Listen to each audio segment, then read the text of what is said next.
सन्या सामंत सब बसचंद देखिला हो ना झियो पिला समय फास्ट कौन भाबुछ पूरा भई कौन धमकी दे देला ना आम्ही गावून नाही देले पर पोती देऊ काय वर्षम पोती न मरी को तापम जेसीबी जे कोई गाडी में पोती दो र प्रभु दरबार पडिबा उछरे हरिबल सहित थिबो हुला हुली विपुल बताई छमदिबा पई कुंठा करिबो आनंद कबा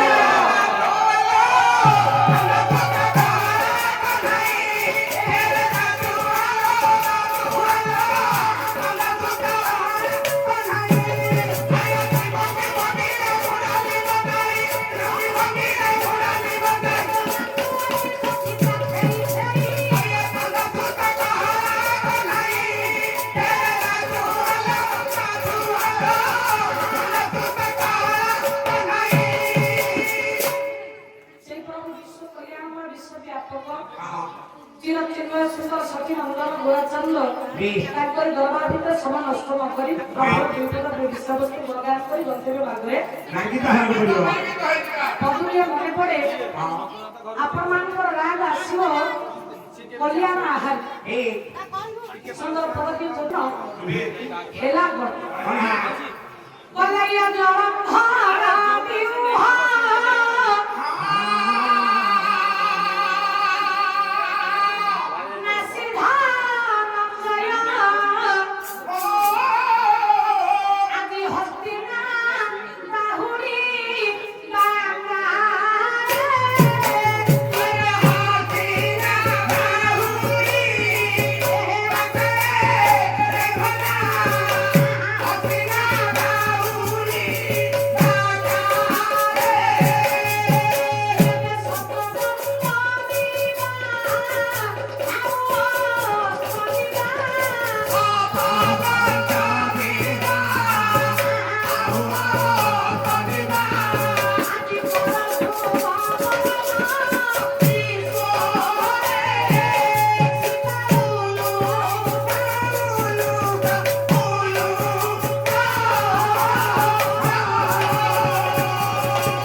हस्तिना बाहुड़ीबा काले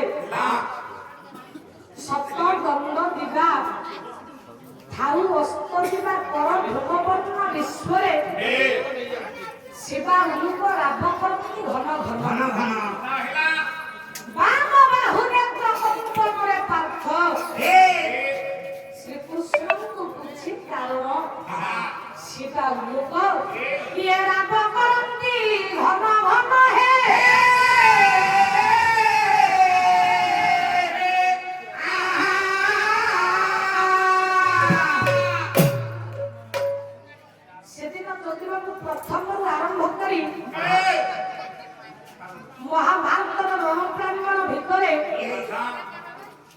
ଶେଷ ହେଇଯାଇଛି 10 ଦିନ ଯୁଦ୍ଧ।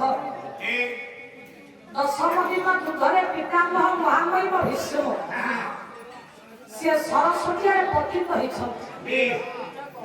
ଏକାଦଶ ପରେ 11 ଦିନର ଯୁଦ୍ଧରେ ଉଭୟ କୌରବ ମାନେ ଏବଂ ପାଣ୍ଡବ ମାନଙ୍କ ଭିତରେ ଯୋଉ ଚାଲିଛି ତୁମୁଳ ସଂଗ୍ରାମ, ପାଣ୍ଡବ ମାନଙ୍କୁ ପରାଜୟ ମୁଖ୍ୟ କରିବା ପାଇଁ କୌରବ ମାନେ ଏକାଦଶ ପରେ 11 ଦିନର ରାତିରେ ରଚନା କଲେ ଯୋଡ଼ିଏ ବିହ, ଦୁଇଟି ବିହ।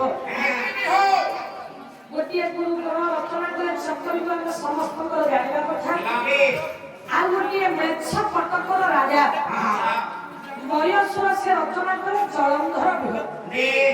ଗୁରୁ ଦ୍ରୋଣ ରଚନା କରିଥିବା ଚକ୍ରବିହ ବିଷୟରେ ପାଣ୍ଡବ ମାନଙ୍କ ଭିତରେ କେବଳ ଅର୍ଜୁନଙ୍କ ବ୍ୟତିରେକ ଆଉ ଚକ୍ରବିହର ବିଷୟରେ ଅନ୍ୟ କାହାକୁ ଜ୍ଞାନ ନଥିଲା। ଭଗବାନ ମାୟାବୀ କୃଷ୍ଣ ମାୟା କରି ଯେହେତୁ ଏକା ସମୟରେ ଦୁଇଟି ବିହ ରଚନା କରାଯାଇଛି ଭେଦ କରିବା ପାଇଁ, ଭଗବାନ କୃଷ୍ଣ ଅର୍ଜୁନଙ୍କୁ ନେଇଗଲେ ଜଳନ୍ଧର ବିହ। ଏପଟେ ଶୂନ୍ୟ ବାକି ପଡି ରହିଲା ଚକ୍ରବି ଅର୍ଜୁନ ଭାଇମାନଙ୍କୁ ବୁଝେଇ ଦେଇ ଯାଇଛନ୍ତି ଜଳନ୍ଧର ବିହକୁ ଯେ ମୁଁ ଫେରିବା ପୂର୍ବରୁ କେହି ତମେମାନେ ଏ ଚକ୍ରବିହ ଭିତରକୁ ପ୍ରବେଶ କରିବ ନାହିଁ, ଏତିକି କହି ଅର୍ଜୁନ ଚାଲି ଯାଇଛନ୍ତି। ସେପଟେ କୌରବ ମାନେ ପାଣ୍ଡବ ମାନଙ୍କର ପ୍ରତିଶୋଧ ପାଇଁ ଯେତେବେଳେ ଘନ ଘନ ଯୁଗଡାକର ଡାକିଛନ୍ତି, ଇଏ ଯୁଗଡାକରକୁ ଶୁଣି ସହିପାରିଲେନି ଦ୍ୱିତୀୟ ପାଣ୍ଡବ ମୃଗଧର ଭୀମ କହିଲେ କିଏ ଆମ ଭିତରେ ଯିବ। ସମସ୍ତେ ଭାରେନି କରି ବସିଲା ବେଳେ 14 ବର୍ଷର ବାଳକ ଅର୍ଜୁନଙ୍କ ପୁତ୍ର ଅଭିମନ୍ୟୁ ସେ କହିଛନ୍ତି ଯେ ବାପା ମୋତେ ବିଷୟରେ ସର୍ବଦା ଜଣା, ମୁଁ ଯିବି ମାତ୍ର ଫେରିବା ପଦ୍ଧତି ମୋତେ ଜଣା ନାହିଁ। ଭୀମ କହିଛନ୍ତି ପୁରେ ମୁଁ ମୋତେ ବିହ ଭିତରୁ ବାହାର କରିବି। ଏତିକି କହିଲା ବେଳେ ଅଭିମନ୍ୟୁ ଚକ୍ରବିହ ଭିତରେ ପ୍ରବେଶ କରିଛନ୍ତି। ଯିବା ପଥଟି ଜଣା, ଆସିବା ପଥଟି ୟାଙ୍କ ସାର ଭିତରେ ନାହିଁ। ଭୀମ କହିଛନ୍ତି ବାହାରକୁ ନେଇ ଆସିବେ। ଭୀମ ଯେତେବେଳେ ଯାଆନ୍ତେ ଅଭିଙ୍କୁ ଉଦ୍ଧାର କରିବା ପାଇଁ ବାଟ ଛାଡ଼ିଲେନି ସିଂହରେ ସେ ଜୟଦ୍ରଥ। ସେପଟେ ଭୀମସେନ ଜୟଦ୍ରଥଙ୍କର କଥା କଟାକଟି ବେଳେ ବିହ ଭିତରେ ଅଭିମନ୍ୟୁଙ୍କର ପ୍ରାଣଘାତୀ ଅଭିମନ୍ୟୁଙ୍କର ଏପଟେ ମୃତ୍ୟୁ, ଏପଟେ ସେ ମରିଛନ୍ତି ଚକ୍ରବିହ ଭିତରେ। ଭଗବାନ କୃଷ୍ଣ ଏବଂ ଅର୍ଜୁନ ଜଳନ୍ଧର ବିହକୁ ଭେଦ କରି ନନ୍ଦିଘୋଷ ରଥରେ ଯେତେବେଳେ ପାଣ୍ଡବଙ୍କ ଶିବିର ଅଭିମୁଖେ ଯାତ୍ରା କରି ରଥରେ ଆସନ୍ତି, ରଥ ଉପରେ ବସିଛନ୍ତି ଭଗବାନ କେଶବ ରଥଟିକୁ ଚାଳନ କରୁଛନ୍ତି। ଅର୍ଜୁନ ବସିଛନ୍ତି, ହାତ ଦିଟା ଯୋଡ଼ି ଦେଇ ଅର୍ଜୁନ ପଚାରିଲେ ସଖା ଏ ପ୍ରଭୁ ଆଜି ପୃଥିବୀ ପୃଷ୍ଠରେ ମୁଁ ଯେଉଁ ଆଡ଼କୁ ଅନେଇଲେ ମତେ କାହିଁକି ଅଶୁଭ ସଂକେତ ଗୁଡାକ ପରିଲକ୍ଷିତ ହେଉଛି। ଶିବା ଉଲୁକ ରାପ କରନ୍ତି, ଘନ ଘନ ଉଲୁକ କହିଲେ ପେଚା ସ୍ୱର୍ଣ୍ଣ ଶୃଗାଳ ଏମାନେ ଦିନରେ କାହିଁକି ଚିତ୍କାର କରୁଛନ୍ତି। ଏମାନଙ୍କର ଗ୍ରାମ ରାତିରେ ଏମାନେ ଚିତ୍କାର କରିବ, ଦିବସରେ ବିଲୁଆ ପେଚା ଏମାନଙ୍କର ଚିତ୍କାର ଏଇଟା କିଛି ଗୋଟେ ଅଶୁଭ ସଂକେତକୁ ସୂଚନ୍ତି ପ୍ରଭୁ। କାହିଁକି ଏମିତିକା ଆଜି ଚତୁଃପାର୍ଶ୍ୱରେ ଯୋଉଆଡ଼କୁ ଚାହିଁଲେ ମୁଁ ଅମଙ୍ଗଳର ସୂଚନା। ବାମ ବାହୁ ନେତ୍ର କମ୍ପନରେ ପାଖ ଶ୍ରୀକୃଷ୍ଣଙ୍କୁ କିଛି କାରଣ ଝିଅ ମାନଙ୍କର ବା ନାରୀ ମାନଙ୍କର ବାମ ଅଙ୍ଗ ବାମ ଆଖି ସ୍ଫୁରଣ ହେଲେ ସେଟା ତାହା ପାଇଁ ତାଙ୍କ ପାଇଁ ମଙ୍ଗଳଙ୍କର ସୂଚନା।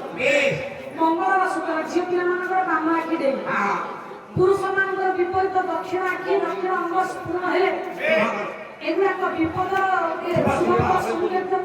କିନ୍ତୁ ପୁରୁଷଟିର ବିପରୀତ ଅଙ୍ଗ ବାମ ଅଙ୍ଗଟି ସ୍ଫୁରଣ ହେଲେ କେବଳ ଅମଙ୍ଗଳର ସୂଚନା ଦିଏ। ପଛାକି ଅର୍ଜୁନ କଲେ ପ୍ରଭୁ ଏମିତି କାହିଁକି ଯୁଆଡ଼କୁ ଚାହିଁଲେ ମତେ ଅଘଟଣ ଗୁଡାକ ଦେଖାଯାଉଛି।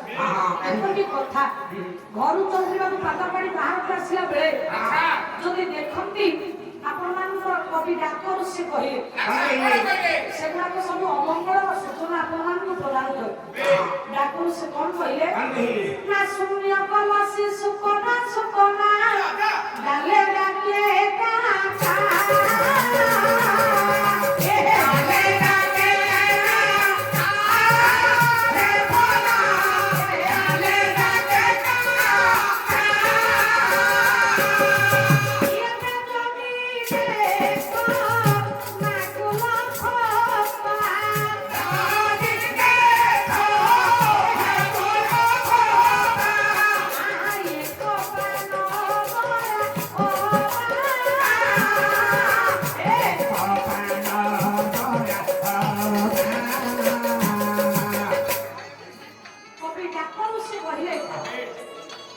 ଶୂନ୍ୟ କଳସୀ ସୁକନା ସୁକନା ଡାଲେ ଡାକେ ପ୍ରାଟା କାହିଁ ରେକର୍ଡିଂ କରୁଛ ଶୂନ୍ୟ କଳସୀ ଆହା